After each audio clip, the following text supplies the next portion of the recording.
in this video because Daily Race B was at one of my all-time favourite tracks, which is Suzuka.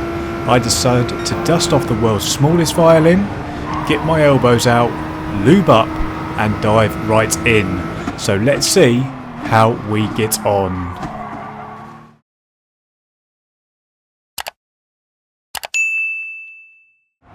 Hey guys, Eerie is here and welcome along to another video. If this is your first time here and you like watching all sorts of sim racing related stuff, then subscribe now and click the bell icon as well so you get notified of every video I upload and you don't miss a thing. Now you join me here prepping for my first dive into Daily Race B for quite some time. Usually I avoid these events because, as I've mentioned in previous videos before, I have been doing mainly the FIAs of late. Plus, I think people drive a little bit too aggressively for me in them, mainly because if all goes wrong, they can just have another shot about 10 minutes later after the race has finished. And to be honest, the higher level of aggression combined with my more considered, or slower, driving style and lack of ability to go again has led in the past to me having terrible results and my SR being destroyed as a result. But this week's race is at another of my favourite tracks on this game and on any game to be honest, Suzuka. So the lore of this was just too much, and spurred on by my decent result last time out in Daily Race C, we're going to take our 2 minutes 0.444444 into the race. So as the countdown begins before this one here, you wouldn't have seen, but this grid is full of various standards of drivers, ranging all the way from A, like we are, all the way to D. Now I'll get into why that is later, but for now, let's see if we can convert this pole that we find ourselves on into another good result here. Coming up to 130R here on the second lap, things were looking good, but up ahead there is an unusual sight. A back marker.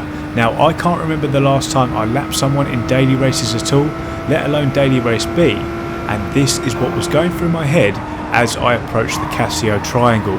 Rather than looking at my braking point, which I then miss and go deep into the final corner here, I managed to just avoid that slippery AstroTurf, and in my haste to get back up to speed, I am just too heavy on the throttle and I couldn't keep it on the track. This then allowed the fellow Brit through. What an absolute gift for him there, and I'm being bared down on by Adam in the Beetle. So I'm going to move slightly to the right there to show my intention of defending this position if I needed to, but for now we managed to hold on to second. Let's see if we can get back after the leader. Moving on to the final lap here, disappointingly we just didn't have enough time to do anything about the Brit in front and had to settle for second place. But despite being disappointed that we should have had the win in this one, we were actually car number 4.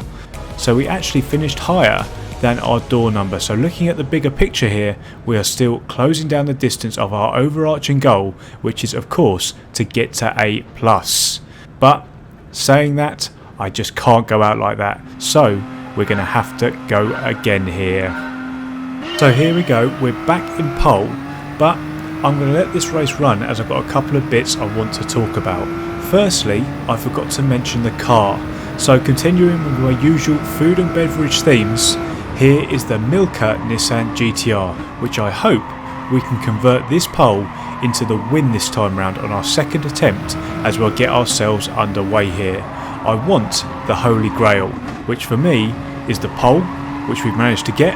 Now it is time to go and get this win, which is the top priority, but I also want to get the fastest lap. So let's see if we can pull this one off. I was up early for this one, as the previous race was the 6:10 AM I think it was, and this one here is the 6:30 AM. There has been a lot of good news for the Eerie squad of late. If you missed the last episode, Erin and I are expecting our first child, which is absolutely amazing and something which we are both very excited about. In addition to that great news, I am also at the end of the first month of a new job, which is why the DR in these lobbies here have to be stretched out, because there's just not as many people who want to play or need to play at 6 AM on a Thursday morning. Now, mentioning the job that I've just got, it's moving myself onto the next level of my career. It's at a higher level. Therefore, as with any promotion, naturally my workload and therefore my hours are going to increase, and that has happened with this over the first month. Now, I'm a career guy anyway, and at 33 I've been working full time for 10 years now, so long before this whole YouTube thing came about. So my career remains my top priority, and it will continue to be, no matter how big this channel gets, which is gonna sound strange to some, I know, so I just want to be clear and explain why. The fact that I've advised I'm going to be a father for the first time within the next 6 months, I want to have, and I also want my family to have, everything that they could possibly want. Now, I am very materialistic, which is just in my nature. I want a nice house, have a nice big safe car for my family, want to go on nice holidays, and my job is the vehicle to get money for that lifestyle that I want myself and my family to have via my salary.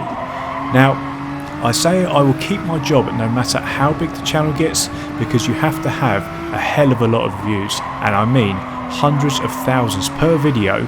Remember, it doesn't matter about subs at all, it's all about the views to even get close to a minimum wage job. Now, if you haven't seen it already, check out the video I did on it, which outlines exactly what I earn, before tax of course, through YouTube. I'll link that in the card that you'll see popping up right now, and I'll also put it in the description down below. So naturally, as you work up through your career and you go up through the levels, your salary goes up, and the next step for me is director, which, to be totally transparent with you, puts a pretty large gap between what I earn on YouTube and what I earn off of it. So in essence, my job has to come first, hence why I'm doing these daily races at 6 AM, and I wrote the script I'm reading right now at 12:35 AM on Friday night, because everything else has to come first. Now, yes, I could quit my job, sit there and make YouTube videos all day and be very good at the games I want to play, but the compromise on my family's lifestyle is something I would feel so guilty about that I haven't even considered it. Plus, my salary isn't affected by any algorithms. I know what it's going to be every single month. Now, if you're a content creator, you will know what a bitch that can be sometimes, but with a salary, as I say, you know exactly what you're going to get. So I just wanted to discuss that really, as I think it's important for me to open up about myself and my situation and my life off of YouTube, because I know quite a few of you are quite interested in that. However, I guarantee if I were to quit my job and GT Sport was my profession, I would be up there and challenging for live event places. I am definitely confident of that one. So that is just my view on it. Some of you may agree with me, some may not. Both views are absolutely fine, but that is my view, and this is why getting to A+ is so important to me. And as we enter the closing stages of this race here, the goal there of A+ is something that we are going to get a little closer to. I'm going to finish here and come across the line over 9 seconds ahead of the pack and complete the holy grail that I was looking for, the pole, the win, and as you can see there, I also got the fastest lap. Now, you can only beat what is put in front of you, so I'm very happy with that one and have some redemption for the last race out. So I'm going to leave the victory video here, as we don't see it all that often. But as this ends, let's have a look at our driver and safety ratings. So look at the state of that positive progress on that graph there. Between the two races that we've just done, we've got an extra 700-ish driver rating points, bringing the gap down to under 7,000 driver rating now between us and A+. So if we continue like this, we should start seeing some of the familiar faces we haven't seen in a long time in the lobbies with us real soon. But for now, guys, we will end the video there. If you enjoyed the video, please do hit that like button, and please make sure you're subscribed if you haven't already. We now have merch as well, so go get yourself some of that if you want to support the channel. But thanks again so much for watching, and I will see you in the next one. Cheers.